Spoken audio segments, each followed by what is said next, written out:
अजमेर में उस वक्त एक मंदिर था जो अजमेर का सबसे बड़ा मंदिर था और सिर्फ राजाओं और रानियों की इबादत के लिए मखसूस था।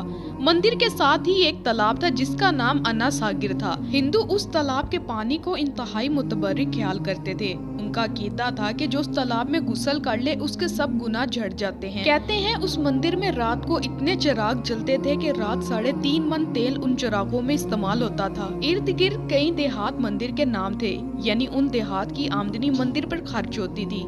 मंदिर में हजारों मुलाजमीन थे जिनका काम आने वालों की रहनुमाई करना था कि कौन सा खुदा बेटे अता करने वाला है, कौन सा देवता सेहत तंदुरुस्ती का मालिक है और किस मूर्ति की पूजा से दौलत मेहरबान होती है। ख्वाजा गरीब नवाज रहमतुल्लाह अलैह उस मंदिर में तशरीफ ले गए और अन्ना सागिर से कुछ फासले पर चटाई बिछाकर अपने मुरीदों के हमरा बैठ गए। असर का वक्त तकरीबन हुआ ही चाहता था, लिहाजा आपने हजरत कुतुबुद्दीन से अजान देने का कहा। कुफर शिर्क के गढ़ अजमेर में अल्लाह की वहदानियत और हजरत मोहम्मद की रसालत का ये पहला ऐलान था कि वो लोग इस्लाम से मुकम्मल तौर पर लाइलम थे। चुनाचा अजान की आवाज सुनकर वो हैरान हुए और अपने घरों से निकल आए। सब मुसाफिरों ने अन्ना सागर के पानी से वजू किया और नमाज पढ़ना शुरू की। सब हिंदू हैरान रह गए कि सब भगवान तो अंदर है, तो ये लोग सहन में किस भगवान को सजदा कर रहे हैं। जब शाम हुई तो राजा के ऊंट जो दिन में चढ़ने के लिए गए हुए थे अपने चरवाहों के साथ वापस आने लगे।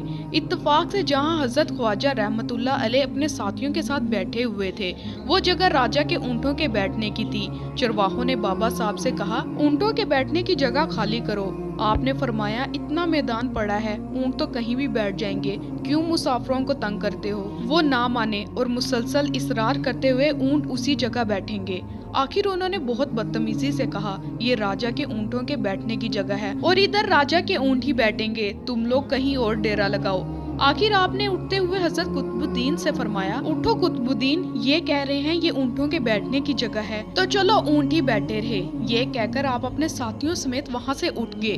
अगली सुबह जब ऊँट को चराई के लिए ले जाने का वक्त आया और चराहों ने ऊँट को उठाना चाहा तो उन्हें पता चला कि ऊँट उठने के काबिल नहीं है। उन्होंने ऊँटों को मार मार कर जबरदस्ती उठाने की कोशिश की, लेकिन वो बैठे ही रहे। चरवाहे बहुत परेशान हुए कि जो ऊँट उनके एक इशारे पर उठ बैठते थे आज क्यों नहीं उठ रहे। आखिर उन्हें याद आया कि कल उस मुसाफिर फकीर ने कहा था चलो ऊँट ही बैठे रहे। लोग इकट्ठा होना शुरू हुए। कोई कह रहा था फकीर कोई कामिल जादूगर है और किसी का ख्याल था कि वो कोई भगवान का अवतार है। बात राजा तक पहुंच गई। एक मुसाफिर फकीर ने राजा के ऊँटों पर जादू कर दिया है। राजा ने हजरत मोइनुद्दीन रहमतुल्लाह अलैह को पैगाम भेजा कि तुम कैसे फकीर हो जो बेजुबानों को बांध रखा है, ये बेचारे भूख प्यास से मर जाएंगे, इसलिए मेहरबानी करके अपना जादू वापस ले लो। आप रहमतुल्लाह अलैह ने फरमाया, हम मुसलमान हैं और मुसलमान बददुआ नहीं करते ना ही जादू। जाओ, जिसके हुक्म से बैठे थे उसी के हुक्म से उठ खड़े होंगे। अब जो जाकर उठाया तो उन पहली बारी उठ बैठे। हिंदुओं की दिलचस्पी उन मुसाफिरों से बढ़ने लगी। पांचों वक्त अजान होती और नमाज अदा की जाती। आखिर राजा तक ये बात पहुंच गई कि कुछ फकीर आए हैं जो मुसलमान हैं, पांचों वक्त अजान देते हैं और हमारा पवित्र तालाब को हाथ मुंह धोकर गंदा करते हैं और हमारे धर्म के खिलाफ बातें भी करते हैं। कहते हैं ये मूर्तियाँ पूजने के काबिल नहीं, ये तो महज पत्थर हैं, इसलिए इन्हें यहाँ से हटाया जाए। राजा ने फकीरों को पैगाम भिजवाया कि तुम लोग मांस गोश्त खाते हो, हमारे धर्म के खिलाफ बोलते हो और तो और हमारे पाक तालाब को हाथ डालकर नापाक करते हो, जो हम बर्दाश्त नहीं कर सकते, इसलिए तुम लोग यहाँ से चले जाओ। आप रहमतुल्लाह अलैह ने फरमाया, और भी तो इतनी दुनिया आती है, हमारे पानी ले लेने से कौन सा कमी आ जाएगी।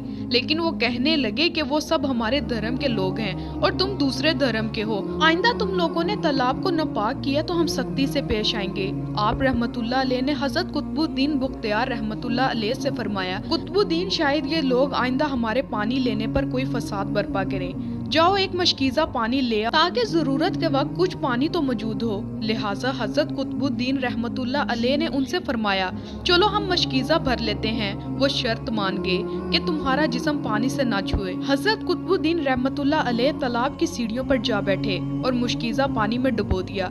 जब वो भर गया तो हजरत कुतुबुद्दीन रहमतुल्लाह अलैह ने वो मशकीज़ा ऊपर खींचा, लेकिन जूं ही मशकीज़ा पानी से भर आया अन्ना सागिर का पानी खुश्क हो गया। गोया सारा अन्ना सागिर मशकीज़े में बंद हो गया हो। अन्ना सागिर का खुश्क होना था कि पूरे अजमेर में कहराम मच गया।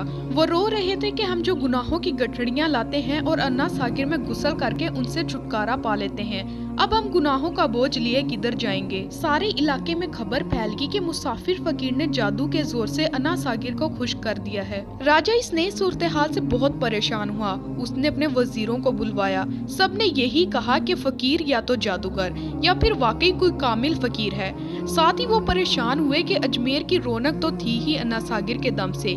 उसी की वजह से लोग दूर दूर से अजमेर आते थे और अपना ईमान ताज़ा करके लौटते थे। अन्ना सागिर के खुश हो जाने से हिंदू धर्म की तबलीग को धचका लगेगा और यही तशवीशनाक बात थी। आखिर तय पाया कि फकीर से मुज़ाकरात किए जाए। आखिर वो चाहता क्या है? अगर उसके मुतालबात माकूल हों तो तस्लीम कर लिए जाएंगे या फिर सब मर्द, औरतें और बच्चे जाकर फकीर की मिन्नत समाजत करेंगे कि लोगों की परेशानी से नजात दिलाओ और हम पर करम करो। हम पाप उठाए किधर जाएंगे और कैसे सुकून पाएंगे? ये तजवीज ज्यादा आसान थी। लिहाजा तमाम लोग बाबा साहब के पास आए और बोले, बाबा तुम भी वजू कर लिया करना, लेकिन भगवान के वास्ते हमारा अन्ना सागिर हमें लौटा दो।